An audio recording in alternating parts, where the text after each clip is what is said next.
আসসালামু আলাইকুম রহমতুল্লাহ। মূলত রিয়াদ গেছিলাম কালকে বন্ধুর বাসায় ঘোরার জন্য। তো আসার পথে হঠাৎ করে ভিডিওটা করার উদ্দেশ্য হলো এটাই।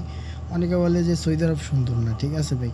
আরে ভাই, সৌদি আরবের মতো সুন্দর মানে আমি মনে করি না অন্য কোনো আছে, ঠিক আছে। এই জায়গার দৃশ্যগুলো অমায়িক, ঠিক আছে। ফ্লাইওভার, রাস্তাঘাট মানে অনেক ইউনিক, ঠিক আছে। আর এই জায়গায় সবচেয়ে ইউনিক জায়গা হয়েছে মক্কা আছে, মদিনা আছে, ঠিক আছে।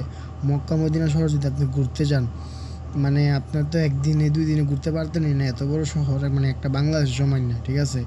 তো আসেন ভাই সৌদি আরব।